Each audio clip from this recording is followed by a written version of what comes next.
Penilaian dan evaluasi pemahaman dalam UBD. Kemampuan aplikasi yaitu tugas topik 4, ruang kolaborasi, perencanaan, dan pengembangan kurikulum. Adapun kami dari kelompok 3 yang beranggotakan Rena Maharani Ashari, Yohanes Yotang, Amnisyar, Laina Al-Amiri, Ruslan Pasaribu, dan Friska Natalia. Kriteria penilaian dan evaluasi pemahaman dalam UBD pada kemampuan aplikasi ada 5, yaitu yang pertama efektif, kedua efisien, ketiga fasih, keempat adaptif, dan yang terakhir yaitu anggun atau graceful. Salah satu kriteria penilaian dan evaluasi pemahaman dalam UBD pada kemampuan aplikasi adalah efektif. Efektivitas dalam pembelajaran seringkali diukur berdasarkan sejauh mana tujuan pembelajaran tercapai atau seberapa baik suatu situasi pembelajaran dikelola. Efektif dalam belajar sering juga disebut efektivitas pembelajaran. Berikut adalah beberapa strategi pembelajaran yang dapat digunakan di kelas. Yang pertama, pembelajaran berbasis proyek, di mana siswa bekerja dalam proyek jangka panjang untuk memecahkan masalah nyata. Yang kedua, pembelajaran kolaboratif. Siswa bekerja dalam kelompok untuk menyelesaikan tugas dan berbagi pengetahuan. Yang ketiga, pembelajaran berbasis inquiry. Siswa mengajukan pertanyaan, melakukan penelitian, dan menemukan jawabannya sendiri. Yang keempat, dengan menggunakan teknologi, yaitu mengintegrasikan alat digital dan platform online untuk meningkatkan interaktivitas dan aksesibilitas. Yang kelima, pembelajaran berbasis masalah. Siswa diberikan masalah dunia nyata untuk kemudian dipecahkan. Hal ini mendorong penerapan pengetahuan. Yang terakhir, pembelajaran diferensiasi dengan menyesuaikan metode pengajaran dan bahan ajar sesuai dengan kebutuhan individu siswa. Nilai dan pentingnya penilaian bergantung pada kepemilikan alat evaluasi yang efektif. Rubrik adalah instrumen penilaian yang digunakan guru dalam mengukur kinerja siswa berdasarkan deskripsi spesifik yang menggambarkan kemampuan siswa untuk suatu level tertentu pada suatu aspek. Nah, berikut ini contoh rubrik penilaian dari kemampuan aplikasi efektif atau efektivitas terhadap suatu materi pembelajaran sebagai berikut, di mana ada kriterianya dan skor dan indikator.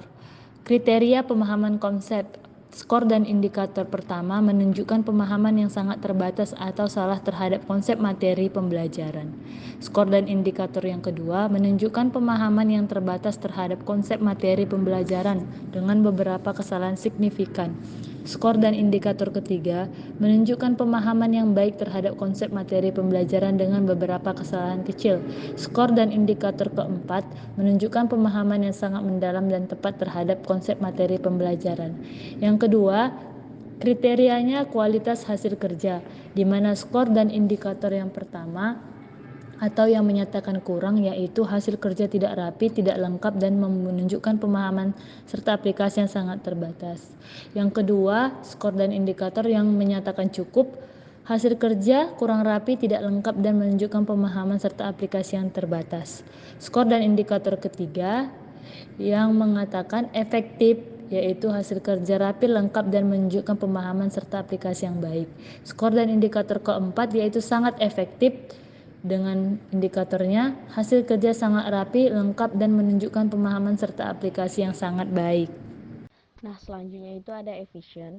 Efisien ini dalam pembelajaran mengacu pada seberapa baik sumber daya, yaitu ada sumber daya waktu, tenaga, dan materi digunakan untuk mencapai tujuan pembelajaran. Nah, pembelajaran yang efisien ini memungkinkan siswa untuk mencapai atau mendapatkan hasil belajar yang diinginkan dengan penggunaan sumber daya seminimal mungkin.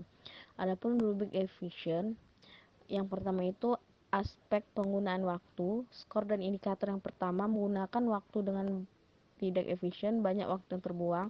Skor dan indikator yang kedua menggunakan waktu dengan cukup baik, tetapi ada beberapa waktu yang terbuang. Skor dan indikator yang ketiga, peserta didik sedikit mampu menggunakan waktu dengan baik dengan sedikit waktu yang terbuang. Skor dan indikator yang keempat menggunakan waktu secara optimal dengan sedikit atau waktu yang terbuang. Selanjutnya, aspek yang kedua adalah penggunaan sumber daya. Skor dan indikator yang pertama, sumber daya tidak digunakan dengan baik, banyak yang terbuang. Skor dan indikator yang kedua, sumber daya digunakan dengan cukup baik, tetapi ada pemborosan yang signifikan. Skor dan indikator yang ketiga, sumber daya digunakan dengan baik, tetapi ada sedikit pemborosan. Dan skor dan indikator yang keempat, sumber daya, materi, alat digunakan secara maksimal dan tepat digunakan. Baik, di sini saya akan menjelaskan pengertian fasih. Fasih memiliki arti lancar, cakap, pandai dalam hal pelafalan yang baik.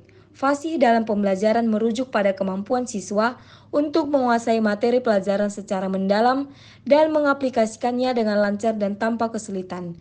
Nah, fasih juga mencakup kemampuan untuk berpikir kritis, berkomunikasi dengan jelas, dan memecahkan masalah menggunakan pengetahuan yang telah dipelajari. Nah, di sini kami menjelaskan tentang rubrik fasih. Pada aspek keterampilan komunikasi, untuk skor dan indikator yang harus dicapai yaitu untuk skor yang pertama, kesulitan menyampaikan ide dan pengetahuan dengan jelas dan terstruktur. Untuk skor poin 2 yaitu menyampaikan ide dan pengetahuan dengan cukup jelas tetapi kurang terstruktur. Nah, untuk skor 3 menyampaikan ide dan pengetahuan dengan jelas baik secara lisan maupun tulisan. Untuk skor 4 di sini indikatornya menyampaikan ide dan pengetahuan dengan sangat jelas dan terstruktur baik secara lisan maupun tulisan. Nah, untuk pemahaman materi, di sini untuk skor yang pertama yaitu memahami materi secara terbatas dan kesulitan menjelaskan kembali. Untuk skor 2 dengan indikator memahami materi secara umum, tetapi ada beberapa bagian yang kurang jelas. Nah, untuk skor 3 indikatornya yaitu memahami materi dengan baik dan dapat menjelaskan kembali dengan jelas. Untuk skor 4 dengan indikator memahami materi dengan sangat mendalam dan dapat menjelaskan kembali dengan sangat jelas. Terima kasih. Selanjutnya ada kriteria adaptif yang berdasarkan pengertian dari KKBI. Adaptif berarti mudah menyesuaikan diri dengan keadaan. Oleh karena itu, adaptif dapat juga dikatakan sebagai kemampuan seorang individu dalam menentukan sikap dan perilaku dirinya terhadap situasi baru. Selanjutnya yaitu rubrik adaptif dengan aspek respon terhadap umpan balik dan skor indikatornya yang ke-1 yaitu kurang adaptif, kesulitan menggunakan umpan balik untuk memperbaiki dan menyesuaikan pendekatan belajar.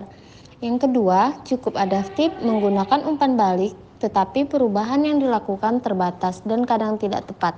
Yang ketiga yaitu adaptif menggunakan umpan balik untuk memperbaiki dan menyesuaikan pendekatan belajar. Dan yang keempat, sangat adaptif, menggunakan umpan balik secara proaktif untuk memperbaiki dan menyesuaikan pendekatan belajar. Aspek yang kedua yaitu fleksibilitas. Dengan skor dan indikator yang pertama yaitu kurang fleksibel dan sering kesulitan menyesuaikan metode belajar. Yang kedua yaitu cukup fleksibel dalam menyesuaikan metode belajar, tetapi ada beberapa kesulitan. Yang ketiga yaitu fleksibel dalam menyesuaikan metode belajar sesuai dengan situasi dan kebutuhan. Yang keempat yaitu sangat fleksibel dalam menyesuaikan metode belajar sesuai dengan situasi dan kebutuhan. Baik, menurut KBBI, kata anggun berarti tingkah laku secara apik, rapi, indah, dan berwibawa. Jika dikaitkan pada proses pembelajaran, peserta didik diharapkan memiliki sifat yang indah, bertutur kata yang sopan, sesuai dengan aturan yang berlaku, serta memperhatikan keindahan dari perilaku, sikap maupun pekerjaan yang dilakukannya. Peserta didik tidak mampu menyusun pemahaman berdasarkan indikator seperti indah, rapi, maupun kreatif. Nah, yang berikut adalah rubrik dari rubrik anggun. Di situ ada aspek anggun. Nah, skor atau indikatornya itu ada 4. Yang pertama adalah peserta didik mampu mengaplikasikan hasil pembelajaran dengan apik, indah, rapi, maupun kreatif. Kemudian yang kedua adalah peserta didik kurang mampu mengaplikasikan hasil pembelajaran dengan apik, indah, rapi, dan maupun kreatif. Kemudian yang ketiga adalah peserta didik sedikit mampu mengaplikasikan hasil pembelajaran dengan apik, indah, rapi, maupun kreatif. Dan yang terakhir yang keempat adalah peserta didik mampu mengaplikasikan hasil pembelajaran dengan apik, indah, rapi, maupun kreatif. Terima kasih.